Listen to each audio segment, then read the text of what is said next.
চপলা দেবী তার দুই মেয়ে সুন্দরী এবং সুশীলাকে নিয়ে বাস করে। আর দেখতে দেখতে তারা দুই বোন বড় হয়ে ওঠে।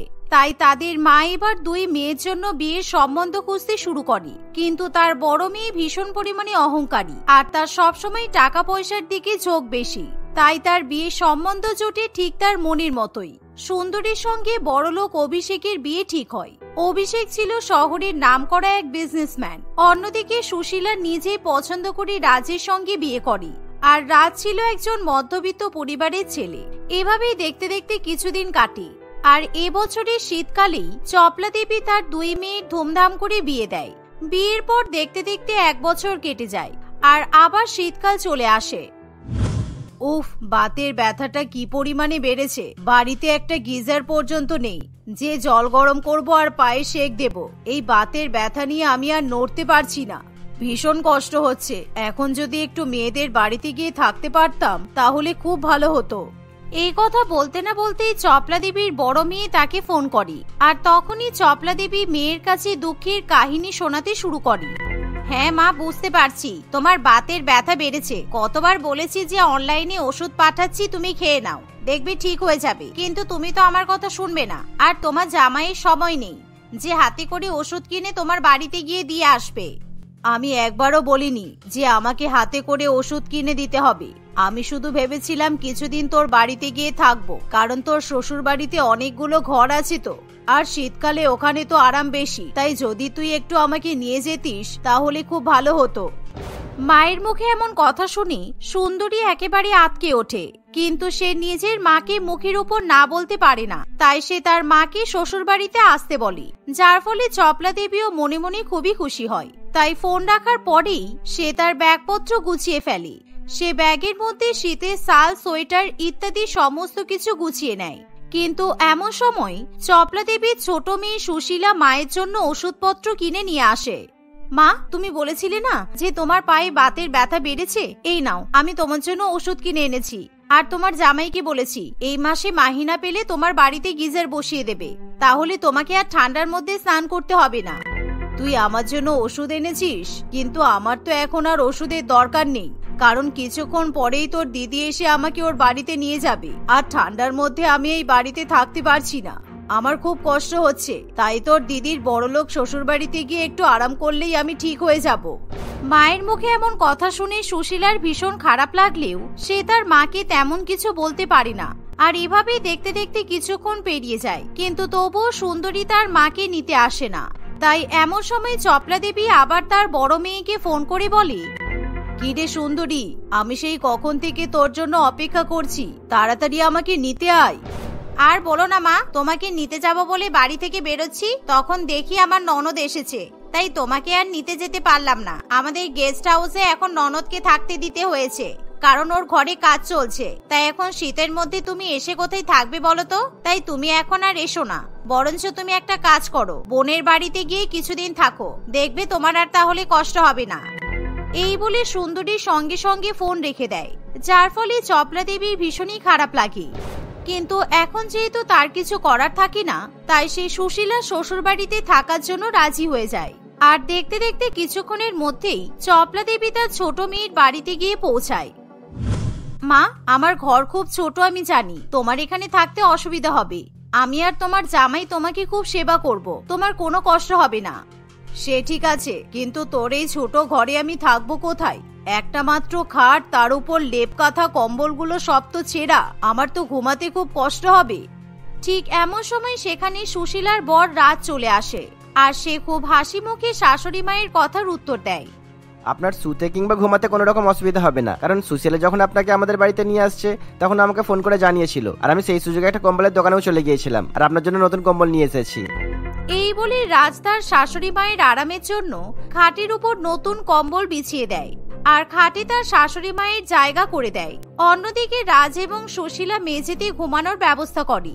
এই ঠান্ডার মধ্যে মেঝেতে বসতে কিংবা শুতে তাদের কষ্ট হলেও তাদের মুখে কোনো রকম কোনো কষ্টের ছাপ পড়ে না। অন্যদিকে তারা দুজনে মিলে চপলা দেবীকে গরম গরম কচুরি, মাংস ইত্যাদি রান্না করে খাওয়ায়।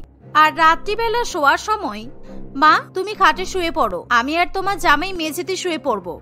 এই শুনে চপলা দেবী নতুন কম্বল গায়ে মুড়ি দিয়ে খাটের উপর শুয়ে পড়ে। আর এমন সময় সুশীলা তার মায়ের পা টিপে দেয়, যার ফলে চপলা দেবী আরাম করে ঘুমিয়ে পড়ে। আর কিছুক্ষণের মধ্যে সুশীলা এবং রাজ দুজনেই মেঝেতে বিছানা পেতে ঘুমায়। আর পরের দিন সকালবেলা চপলা দেবী ঘুম থেকে ওঠার আগেই সুশীলা তার মায়ের মুখ ধোয়ার জন্য গরম জল করে রাখে, যার ফলে চপলা দেবী ঘুম থেকে উঠে সেই গরম জলে স্নান করে নেয়। আর তখনই সুশীলা মায়ের হাতে গরম গরম চা ধরিয়ে দেয়। এভাবে রাজ এবং সুশীলা দুজনে মিলে চপলা দেবীর অনেক সেবা যত্ন করে।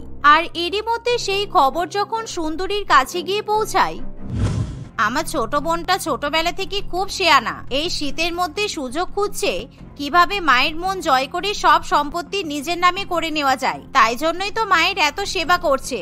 আর আমার মাটাও না সত্যি ফোন করে বড় মুখ করে আবার আমার কাছে ছোট মেয়ের প্রশংসা করছে, গাটা একেবারে জ্বলে যায়। চুপ করো, এখন এসব কথা বলে কি হবে? তখন অনেকবার বলেছি যে শাশুড়ি মাকে আমাদের বাড়িতে নিয়ে আসো, কিন্তু তুমি তো ফট করে একটা মিথ্যা কথা বলে দিলে যে তোমার ননদ এখানে থাকতে এসেছে। যাও এখনই গিয়ে মাকে নিয়ে আসো, তা না হলে কিন্তু মায়ের 2 বিঘা জমি তোমার ছোট বোনের নামে হয়ে যাবে বলে দিলাম। অভিষেকের কথা শুনে সুন্দরী ভীষণ পরিমাণে ভয় পেয়ে যায়। আর সে তাড়াতাড়ি করে বড় গাড়ি নিয়ে ছোট বোনের বাড়ির দিকে রওনা দেয়। কিছুক্ষণের মধ্যেই সে সুশীলার বাড়িতে গিয়ে পৌঁছায়। ইস মা, এখানে কত ঠান্ডা, আমি তো ঠান্ডায় একেবারে কেঁপে যাচ্ছি, আর তুমি এখানে আছো কি করে? চলো আমার সঙ্গে চলো, আমাদের বাড়িতে চলো, তোমার জামাই বলেছে তোমাকে নিয়ে যেতে। এই শুনে চপলা দেবী প্রচন্ড পরিমাণে খুশি হয়। তাই সে তাড়াতাড়ি করে ব্যাগপত্র গুছিয়ে বড় মেয়ের বাড়িতে যাওয়ার জন্য রেডি হয়ে নেয়। কিন্তু সুশীলা তার মাকে বারবার আটকাতে চাইলেও চপলা দেবী কোনো কথা শোনে না।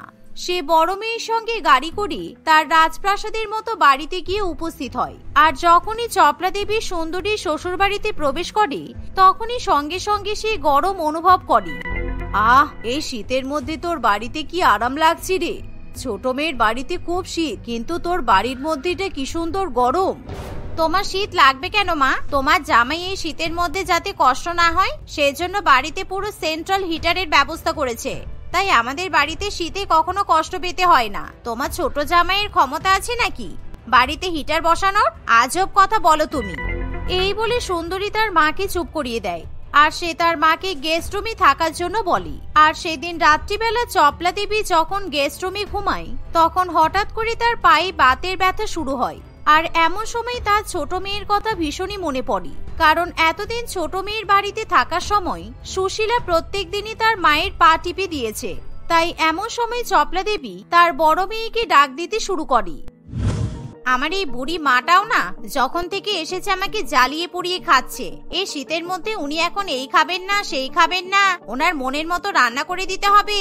আবার একটু রাত্রিবেলা যে ঘুমাবো তাও আমার শান্তি নেই। ওরে বাবারে কি ঠান্ডা। সুন্দরী তাড়াতাড়ি করে দরজা খুলে দেখেছে তার মা পায়ে বাতে ব্যথায় কাতরাচ্ছে।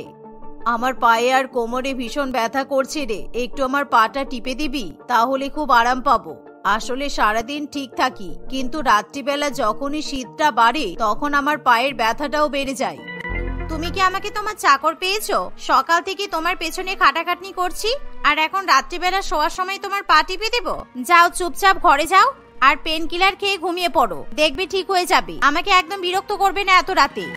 এই বলে সুন্দরী তার মায়ের মুখের উপর দরজা বন্ধ করে দেয়, যার ফলে চপলা দেবীর প্রচন্ড পরিমাণে খারাপ লাগে। তাই সে কাঁদতে কাঁদতে গেস্ট রুমে যায় আর পেন কিলার খেয়ে নেয়। কিন্তু সেই ওষুধ খাওয়ার পরও তার পায়ে ব্যথা কিছুতেই কমতে চায় না, যার ফলে সে সারা রাত পায়ে ব্যথায় প্রচন্ড পরিমাণে কান্নাকাটি করে। আর এমন সময় তার ছোট মেয়ে এবং ছোট জামাইয়ের কথা প্রচন্ড পরিমাণে মনে পড়ে। এভাবেই দেখতে দেখতে কিছুদিন কাটে, কিন্তু এখন চপলা দেবীর প্রচন্ড পরিমাণে কষ্ট হয়। কারণ মা, আজকে কিন্তু মালতী রান্না বান্না করতে আসতে পারবে না বলেছে, কারণ ও পিকনিক করতে যাবে। আর আমিও আমার এক বান্ধবীর সঙ্গে দেখা করতে যাব, আমার কিছু শপিং করার আছে, তাই আমি কিন্তু রান্না বান্না করতে পারবো না। তুমি তোমার মতো রান্না বান্না করে খেয়ে নিও। আমি আমার বাড়িতে বাতের ব্যথার জন্য রান্না বান্না করতে পারবো না বলেই তো মেয়েদের বাড়িতে ঘুরে বেড়াচ্ছি, আর এখন তুই আমাকে রান্না করতে বলছিস? তার থেকে বরং তুই আমাকে একটু বাইরের হোটেল থেকে ভাত ডাল নিয়ে এসে দে, আমি খেয়ে চুপচাপ শুয়ে থাকবো। এতদিন ধরে আমি তোমাকে রান্না করে গেলাচ্ছি, আর একদিন যখন তোমাকে রান্না করতে বলেছি তুমি মুখের উপর পারবো না বলছো। আমি কোথায় ভাবলাম যে আজকে তোমার হাতের গরম গরম ফ্রাইড রাইস আর মাংস কষা খাবো। আমি কোনো কথা শুনতে চাই না, তুমি রান্না করো। এই বলে সুন্দরী সেখান থেকে চলে যায়, যার ফলে চপলা দেবী ভীষণই বিপদে পড়ে। তাই সে পায়ে ব্যথা নিয়ে রান্নাঘরে দাঁড়িয়ে দাঁড়িয়ে শীতের মধ্যে তার বড় মেয়ে এবং বড় জামাইয়ের জন্য ফ্রাইড রাইস এবং মাংস রান্না করতে শুরু করে। আর রাত্রিবেলা যখন তারা একসঙ্গে খেতে বসে, এমন সময় বড় মেয়ে এবং বড় জামাই চপলা দেবীর সামনে বাড়ির দলিল দেখিয়ে সই করতে বলে। মা, এই শীতের মধ্যে তোমার দেখাশোনার দায়িত্ব যখন আমরা নিয়েই ফেলেছি, তাহলে পুরোপুরি তুমি দায়িত্বটা আমাদেরকে দিয়ে দাও। বাবা তোমাকে যে 2 বিঘা জমি দিয়ে গেছে, সেটা তুমি আমার আর তোমার বড় জামাইয়ের নামে লিখে দাও, তাহলে আর তোমার পরবর্তীকালে কোনো কষ্ট হবে না। সুন্দরীর এই কথা বলা মাত্রই চপলা দেবী তার বড় মেয়ে এবং বড় জামাইয়ের মনের অভিসন্ধি বুঝতে পারে। তাই সে কিছুতেই সেই দলিলে সিগনেচার করতে চায় না, যার ফলে সুন্দরী এবং তার বর প্রচন্ড পরিমাণে রেগে যায়। তাই তারা রাগ করে নিজেদের ঘরে চলে যায়। দেখো সুন্দরী, তোমার মা যখন ওই 2 বিঘা জমি আমাদের নামে করতে পারবে না, তাহলে কিন্তু তোমার মাকে আমি আমাদের বাড়িতে রাখতে পারবো না। মহারানীর মতো সেবা করব, আর উনি ভাগ দেওয়ার বেলায় ছোট মেয়েকে ভাগ দেবে, সেটা কিন্তু হবে না। তুমি তোমার মাকে বলে দাও যেন এখান থেকে চলে যায়, তা না হলে কিন্তু আমি ঘাট ধাক্কা দিয়ে বার করে দেবো বলে দিলাম। ঠিক আছে, আমি দেখছি কি করা যায়। তুমি চুপ করো, এখন রাগ করো না। মা শুনতে পেয়ে যাবে, আর তারপর আবার ছোট বোনের কাছে গিয়ে কথাগুলো লাগাবে। কিন্তু ইতিমধ্যে চপলা দেবী সব কথা শুনে ফেলে, যার ফলে তার প্রচন্ড পরিমাণে খারাপ লাগে। এমনকি সারা রাত ধরে চপলা দেবী সেদিন প্রচন্ড পরিমাণে কান্নাকাটি করে। আর পরের দিন সকাল হতে না হতেই সুন্দরী তার মায়ের কাছে এসে বলে, মা শোনো না, তোমার জামাই এই শীতকালে ঘুরতে যাওয়ার জন্য থাইল্যান্ডের টিকিট কেটেছে, তাই আমরা ইমিডিয়েটলি আজকে বিকালে ফ্লাইটে করে বেরিয়ে যাচ্ছি। আর এত বড় বাড়িতে তোমার থাকতে অসুবিধা হবে, কারণ আমি মালতীকে ছুটি দিয়েছি। ওর মাসিক মাহিনা আমি বেকার বেকার গুনতে পারবো না, তাই তুমি এবার নিজের বাড়িতে ফিরে যাও। হ্যাঁ, ঠিকই বলেছিস, এবার সত্যি আমার বাড়িতে ফিরে যাওয়া দরকার। আর আমি আমার বাড়িতে ফিরবো না, বরঞ্চ আমি আমার ছোট মেয়ের বাড়িতেই যাব, কারণ এখন আমার সবসময় ছোট মেয়ে আর ছোট জামাইয়ের কথা মনে পড়ে। হতে পারে ওরা গরিব, কিন্তু ওরা তোদের মতো অমানুষ নয়, ওরা অন্তত আমাকে সম্মান করতে জানে। এই বলে চপলা দেবী তখনই তার ছোট মেয়েকে ফোন করে আর তাকে সেখান থেকে নিয়ে যাওয়ার কথা বলে, যার ফলে সুশীলা প্রচন্ড পরিমাণে খুশি হয়। আর সেই মুহূর্তে সুশীলা তার স্বামীকে নিয়ে চপলা দেবীকে নিতে আসে। দিদি, আমি মাকে নিয়ে যাচ্ছি। তোর যখন মায়ের সঙ্গে কথা বলতে ইচ্ছা করবে কিংবা মাকে দেখতে ইচ্ছা করবে, তুই আমার বাড়িতে চলে আসিস। না সুশীলা, আমাকে দেখতে আসার কোনো দরকার নেই। আমি তোর দিদির মুখ দেখতে চাই না, কারণ তোর দিদি ভীষণ স্বার্থপর। তোর দিদি আর জামাইবাবু আমার 2 বিঘা জমি না পেলে আমাকে শীতকালের মধ্যে পথে বসিয়ে দেবে। তাই আমি না পেরে তোকে ডাকলাম, কারণ তুই আর ছোট জামাই আমার শেষ সম্বল। এই বলে চপলা দেবী তার ছোট মেয়ে এবং ছোট জামাইয়ের সঙ্গে তাদের বাড়িতে চলে যায়। অন্যদিকে মায়ের মুখে এমন কথা শুনি সুন্দরী এবং তার বর নিজেদের ভুল বুঝতে পারি। তাই কিছুদিনের মধ্যেই তারা চপলা দেবীর কাছে গিয়ে ক্ষমা চায়। চপলা দেবী তাদেরকে ক্ষমা করে দিলেও সে আর কখনো তার বড় মেয়ে জামাইয়ের বাড়িতে যেতে চায় না। তার যতই কষ্ট হোক না কেন, সে এখন তার ছোট মেয়ে জামাইয়ের সঙ্গেই বাস করে। সোনালী এবং রূপালী 2 যমজ বোন ছিল। তারা তাদের বাবা মায়ের সঙ্গে বাস করত। তারা দুজনে যমজ বোন হলেও দুজনকে খুব সহজেই শনাক্ত করা যেত, কারণ সোনালীর গালে একটা বড় তিল ছিল, যার সাহায্যে সকলেই খুব সহজে 2 বোনকে শনাক্ত করতে পারত। কিন্তু তাদের 2 বোনের মধ্যে কোনো রকমের মিল ছিল না। তারা সবসময় একে অপরের সঙ্গে শত্রুর মতো ঝগড়া করে। 2 বোন একে অপরকে কখনোই সহ্য করতে পারে না। তারা দুজনে যেখানে এক জায়গায় থাকে সেখানেই অশান্তির সৃষ্টি হয়। কিন্তু একদিন বিপ্লব বাবু এক ভালো ধনী পরিবারে তার 2 মেয়ের বিয়ে ঠিক করে ফেলে। অর্থাৎ তারা 2 বোন একে অপরের থেকে আলাদা থাকতে চাইলেও ভাগ্য তাদেরকে একই জায়গায় নিয়ে যায়। মা, বাবা, তোমরা একই বাড়িতে আমাদের দুজনের বিয়ে ঠিক করেছো, মানে এখন সারাটা জীবন আমাকে এর সঙ্গে থাকতে হবে? তোমরা এরকম কেন করলে? তোমরা তো ভালো মতোই জানো আমাদের 2 বোনের মধ্যে কোনো মিল নেই, সবসময় আমাদের মধ্যে ঝামেলা হয়। আর শ্বশুর বাড়িতে গিয়েও যদি আমাদের মধ্যে ঝামেলা হয়। আহা, তোমরা সবসময় একই কথা কেন বলো? তোমরা দুজনে কি এখনো ছোট বাচ্চা যে তোমরা এক জায়গায় থাকলে তোমাদের ঝামেলা হবে? তোমরা এখন যথেষ্ট বড় হয়েছো, তোমাদের বুদ্ধি হয়েছে, এখন এবার বাচ্চাদের মতো ব্যবহার করা বন্ধ করো। আমি খুব ভালো বাড়িতে তোমাদের দুজনের বিয়ে ঠিক করেছি। ওই বাড়িতে তোমাদের বিয়ে হলে তোমরা সারা জীবন সুখে থাকবে, বুঝেছো? আর শোন, শ্বশুর বাড়িতে গিয়ে যেন দুজনে ঝামেলা করিস না। তোদের বিয়ের পর যেন শুনতে না হয় তোরা 2 যমজ বোন শ্বশুর বাড়িতে গিয়ে ঝগড়া করছিস। তাহলে কিন্তু তোদের বাবার আর মান সম্মান থাকবে না। ওরা তোদের বাবাকে যথেষ্ট সম্মান করে। কিছুদিনের মধ্যেই তাদের দুই বোনের একই বাড়ির দুই ভাইয়ের সঙ্গে বিয়ে হয়। আর বিয়ের পর তাদের শাশুড়ি মা দুই যমজ বৌমাকে দেখে খুবই খুশি হয়। শ্বশুর বাড়িতে যাওয়ার পর সকলেই নতুন দুই বৌমার সঙ্গে অনেক অনেক গল্প করে। আর এভাবেই দেখতে দেখতে রাত হয়ে আসে। আচ্ছা ঠিক আছে, তোমরা এবার তাহলে তোমাদের ঘরে যাও। আর কালকে সকাল সকাল তোমরা ঘুম থেকে উঠে পড়বে। কালকে কিন্তু তোমাদের প্রথম রান্নার অনুষ্ঠান আছে। কালকে বাড়িতে আত্মীয় স্বজন আসবে, সবাইকে রান্না করে খাওয়াতে হবে কিন্তু। এই শুনে সোনালী এবং রূপালী দুই বোন নিজের নিজের ঘরে চলে যায়। সকালবেলা সোনালী খুব তাড়াতাড়ি ঘুম থেকে উঠে রান্নাঘরে চলে যায়। আর সে তার প্রথম রান্নার অনুষ্ঠানে সবাইকে পায়েস রান্না করে খাওয়াবে বলে ঠিক করে। তাই সোনালী পায়েস রান্না করার জন্য প্রস্তুতি শুরু করে। কিন্তু এমন সময় রূপালীও বেশ তাড়াহুড়ো করে রান্নাঘরে আসে। রূপালীকে দেখে সোনালী খুবই বিরক্ত হয়ে বলে, ইস, সকাল সকাল আমি কার মুখ দেখে ফেললাম। আজকে মনে হচ্ছে শ্বশুর বাড়িতে আমার সারা দিনটাই খারাপ যাবে। কি রে, তুই এখন রান্নাঘরে এসেছিস কেন? তুই কি মনে করেছিস আমাদের বিয়ে হয়ে গেছে বলে আমরা দুই জায়ের মতো একই রান্নাঘরে একসঙ্গে রান্না করব? এটা কিছুতেই হতে পারে না। আমি এখন পায়েস রান্না করছি, তাই তুই রান্নাঘর থেকে চলে যা। আমার রান্না হয়ে গেলে তারপরে তুই রান্নাঘরে আসবি। কেন রে, এই রান্নাঘরটা কি আমার শাশুড়ি মা তোর নামে লিখে দিয়েছে? তুই যেরকম এই বাড়ির বউ, আমিও সেরকম এই বাড়ির বউ। তাই এই রান্নাঘরে তোর যতটা অধিকার আছে আমারও ঠিক ততটাই অধিকার আছে। তুই তো ভীষণ চালাক। আগে ভাগে পায়েস রান্না করে সবাইকে খাইয়ে দিবি ভেবেছিস, আর তারপর আমি যখন সবার জন্য বিরিয়ানি রান্না করব ততক্ষণে সকলে বাড়ি থেকে চলেও যাবে। আর সবাই ভাববে আমি রান্না করতে পারি না বলে আমার দেরি হচ্ছে, তাই আমি এখনই রান্না করব। বাবা, সবার কাছ থেকে প্রশংসা পাওয়ার জন্য আবার বিরিয়ানি রান্না করবে? ঢং। শোন, আমার পায়েস রান্না করতে বেশিক্ষণ সময় লাগবে না, তাই আমার পায়েস রান্না হয়ে গেলে তুই বিরিয়ানি রান্না করবি। তুই যা এখন এখান থেকে। আগে তো সবাই বিরিয়ানি খাবে, তারপরেই তো পায়েস খাবে, তাই আগে বিরিয়ানিটাই রান্না করা দরকার। তোর পায়েস রান্না করতে দেরি হলেও কোনো সমস্যা হবে না, তাই তুই রান্নাঘর থেকে চলে যা। আমার রান্না হয়ে গেলে তারপরেই তুই পায়েস রান্না করবি। আর তুই তো ভীষণ চালাক, পায়েস রান্না করতে তো আধ ঘন্টাও সময় লাগবে না, সেই জন্য বুঝি পায়েস রান্না করবি বলে ঠিক করেছিস। এভাবেই দুই বোন একে অপরের সঙ্গে শ্বশুর বাড়িতে প্রথমবার রান্নাঘরে প্রবেশ করে প্রচন্ড পরিমাণে ঝগড়া ঝামেলা করতে থাকে। আর এরকম ভাবেই ঝগড়া করতে করতে প্রায় 2 ঘন্টা কেটে যায়। তখনই সেখানে সঞ্জয় এবং মনোজ দুই ভাই চলে আসে। আর তারা তাদের স্ত্রীদেরকে এরকম ভাবে ঝগড়া করতে দেখে প্রচন্ড পরিমাণে অবাক হয়। কি হলো, তোমরা এরকম ভাবে ঝগড়া করছো কেন? মা বললো তোমাদের রান্না হয়েছে কিনা দেখতে, কিন্তু তোমরা তো এখনো রান্নাই শুরু করোনি। বাড়িতে আত্মীয় স্বজন তো চলে এলো সবাই, সকলে তোমাদের প্রথম রান্না খাবে বলে বসে আছে, আর তোমরা এখানে ঝগড়া করছো। তোমরা দুজনে বড্ড দেরি করে ফেলেছো, তাড়াতাড়ি রান্না শুরু করো, তা না হলে কিন্তু আমাদের মাকে সকলের সামনে অপমানিত হতে হবে। এখন আর ঝগড়া করার মতো সময় নেই। আর তাছাড়া তোমরা দুজনে একই রান্নাঘরে রান্না করলে সমস্যা কি? তোমরা দুজনে নিজের নিজের মতো আলাদা আলাদা রান্না করবে তো। চুপচাপ আর কোনো কথা না বলে রান্না করো, আমরা ওই দিকটা সামলে নিচ্ছি, বেশি সময় নেই কিন্তু। এই বলে সঞ্জয় এবং মনোজ সেখান থেকে চলে যায়। আর বাধ্য হয়ে সোনালী এবং রূপালী দুই বোন একই রান্নাঘরে রান্না করতে থাকে, কিন্তু তারা একে অপরকে কোনো সাহায্য করে না, এমনকি তারা একে অপরের সঙ্গে কোনো কথাও বলে না। কিন্তু মনে মনে তারা একে অপরের রান্না নষ্ট করে দেওয়ার কথা চিন্তা করে। আমি তো বাড়ির বড় বউ, পায়েসটা রান্না করে অন্য কোনো ভালো জিনিস রান্না করলে বোধহয় ভালো হতো। রূপালী তো আবার বিরিয়ানি রান্না করছে, আমার মনে হচ্ছে সবাই রূপালীর হাতের বিরিয়ানি খেয়ে অনেক প্রশংসা করবে, কিন্তু আমি তো এটা হতেই দেব না। ওর টেস্টি টেস্টি বিরিয়ানি আমি একেবারে নষ্ট করে দেব।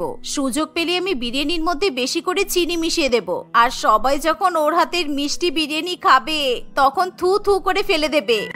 দিদি পায়েস রান্না করছে, আর পায়েস থেকে কি সুন্দর সুগন্ধ বেরোচ্ছে। আমি ভালো করেই জানি দিদি খুব ভালো পায়েস বানাতে পারে, কিন্তু এই পায়েস আমি কাউকে খেতে দেব না। আমি দিদির রান্না করা পায়েসের মধ্যে বেশি করে নুন মিশিয়ে দেব।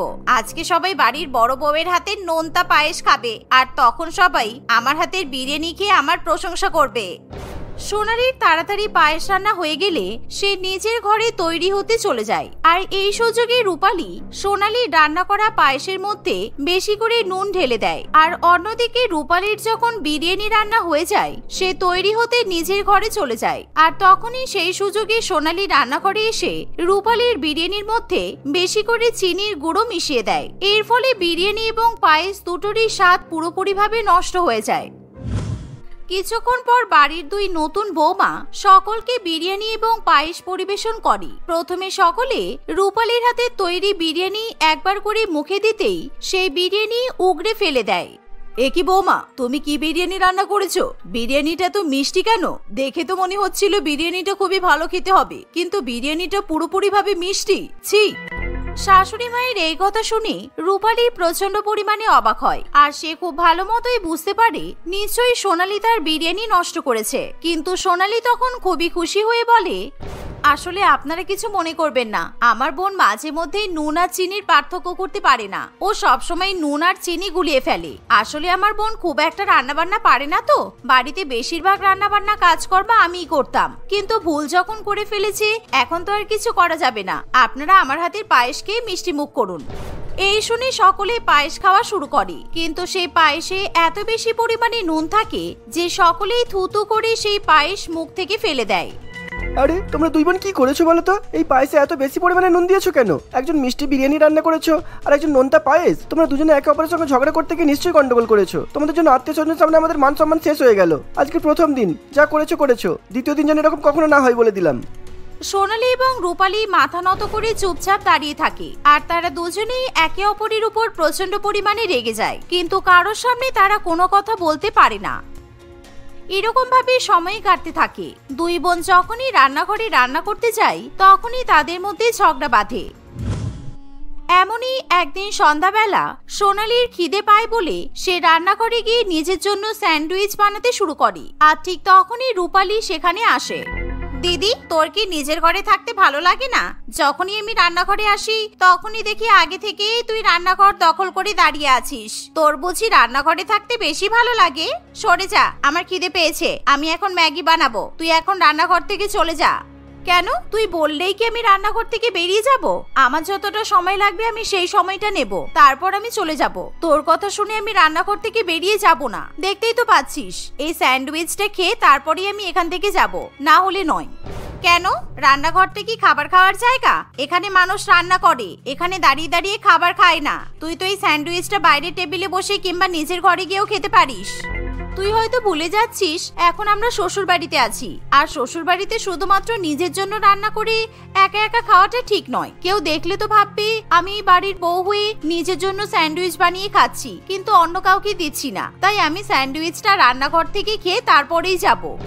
আচ্ছা বুঝেছি, তাহলে তোর স্যান্ডউইচ শেষ না হলে তুই রান্নাঘর থেকে বেরোবি না, তাই তো? ঠিক আছে, কোনো অসুবিধা নেই, আমি তোর স্যান্ডউইচটা খেয়ে শেষ করে দিচ্ছি। এই বলে রূপালী সোনালীর বানিয়ে রাখা স্যান্ডউইচ মুখের মধ্যে ভরে নেয়, আর সে মুহূর্তের মধ্যেই সেই স্যান্ডউইচ খেয়ে শেষ করে দেয়। আর যা দেখে সোনালী প্রচন্ড পরিমাণে রেগে যায়, আর সে রেগে গিয়ে রান্নাঘরে রাখা হাতা নিয়ে তার বোনকে মারতে শুরু করে। রূপালীও কম নয়, সেও খুন্তি নিয়ে তার দিদিকে মারতে থাকে। তারা দুই বোন রান্নাঘরের হাঁড়ি, কড়াই, কুকার, চামচ ইত্যাদি নিয়ে একে অপরকে ছুঁড়ে ছুঁড়ে আঘাত করতে থাকে। এর ফলে বাড়ির সকলেই রান্নাঘরে চলে আসে, আর সবাই মিলে কোন রকমে দুই বোনের ঝগড়া শান্ত করে। এরকম ভাবে সময় কাটতে থাকে। মাঝে মধ্যে তারা দুই বোন একে অপরের সঙ্গে ঝগড়া করে সারাদিন রান্নাও করে না। এর ফলে বাড়ির সকলকে না খেয়ে থাকতে হয়। না, অনেক হয়েছে, এতে দুই যমজ বোনকে নিয়ে আর পারা যাচ্ছে না। আমার তো মাঝে মধ্যে সন্দেহ হয় এরা কি আদৌ নিজের বোন। আমি শুনেছি বোনদের মধ্যে অনেক ভালোবাসা থাকে, কিন্তু এদেরকে তো দেখে মনে হয় না যে এরা একে অপরকে ভালোবাসে বলে। এরকম ভাবে প্রত্যেকদিন বাড়িতে ঝামেলা অশান্তি আর ভালো লাগছে না আমার।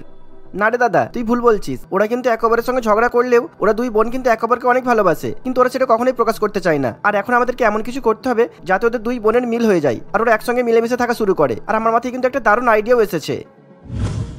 পরের দিন তারা সকলে কিছু দরকারি প্রয়োজনে গ্রামের বাড়িতে যাবে বলে বেরিয়ে পড়ে। এর ফলে সোনালী এবং রূপালী দুই বোন বাড়িতে একাই থাকে, কিন্তু সেদিনও দুই বোন রান্না করা নিয়ে একে অপরের সঙ্গে তুমুল ঝগড়া করে, আর তারা সারাদিন কোনো রান্না বান্না করে না। কিন্তু রাত্রিবেলা রূপালী এক অদ্ভুত শব্দ শুনতে পায়। রূপালী তখন নিজের রুম থেকে বাইরে বেরিয়ে ড্রয়িং রুমে আসে, আর তখন সে দুজন ব্যক্তিকে মুখোশ পরে দাঁড়িয়ে থাকতে দেখে। এই দেখে রূপালী খুবই ভয় পেয়ে যায়, আর সেই ব্যক্তি দুটো তখনই রূপালীর হাত বেঁধে দেয় আর রূপালীর গলায় চাকু ধরে। কে তোমরা? এখানে কেন এসেছো? দয়া করে আমাকে ছেড়ে দাও, আমি তোমাদের কি ক্ষতি করেছি? দিদি, দিদি আমাকে বাঁচা, দিদি তাড়াতাড়ি আয় এখানে। রূপালীর চিৎকার শুনে সোনালী তাড়াতাড়ি করে সেখানে ছুটে আসে। তোমরা এটা কি করছো? দয়া করে আমার বোনকে ছেড়ে দাও, তোমাদের সোনা গহনা টাকা পয়সা যা লাগবে আমি দেব, কোথায় কি আছে আমি সব বলে দেব, কিন্তু দয়া করে আমার বোনকে ছেড়ে দাও, আমার বোনের কোনো ক্ষতি করো না। তখন সেই দুই ব্যক্তির মধ্যে একজন সোনালীকেও ধরে ফেলে আর সোনালীর গলার সামনে ছুরি রেখে দেয়। এই দেখে রূপালী বলে, তোমরা দয়া করে আমার দিদিকে ছেড়ে দাও, আমার দিদিকে মারবে না তোমরা, তোমাদের যদি মারতেই হয় আমাকে মারো, কিন্তু আমার দিদিকে ছেড়ে দাও, আমি আমার দিদিকে খুব ভালোবাসি। না বোন, এরকম বলিস না, আমিও তোকে খুব ভালোবাসি, তোমরা আমার বোনকে ছেড়ে দাও, তোমরা আমাকে মারো। এমন সময় হঠাৎ করে ডাইনিং রুমের লাইট জ্বলে ওঠে। সোনালী এবং রূপালী তখন তাদের শ্বশুর মশাই এবং শাশুড়ি মাকে নিজেদের সামনে দেখতে পায়। দেখেছো তোমরা একে অপরকে কতটা ভালোবাসো, সেটা আজকে আমরা বুঝতে পারলাম। আজকে বিপদের সময় তোমরা দুই বোন একে অপরের পাশে দাঁড়িয়েছো, আর ভয়ের কিছু নেই। সঞ্জয়, মনোজ, তোরা তোদের মুখোশগুলো খুলে ফেল এবার, কারণ এরা দুজনে প্রচন্ড ভয় পেয়ে গেছে। আসলে আমরা শুধুমাত্র তোমাদের দুই বোনের মিল করানোর জন্যই এই প্ল্যানিংটা করেছিলাম। সোনালী এবং রূপালী এই কথা শুনে বাড়ির সকলের সামনে ভীষণ পরিমাণে লজ্জিত হয়ে পড়ে, আর তারা হাত জোড় করে সকলের কাছে ক্ষমা চায়। সেই দিনের পর থেকে দুই বোন একে অপরের সঙ্গে ঝগড়া ঝামেলা করা বন্ধ করে দেয়, আর তারা খুবই মিলেমিশে সংসার করতে থাকে।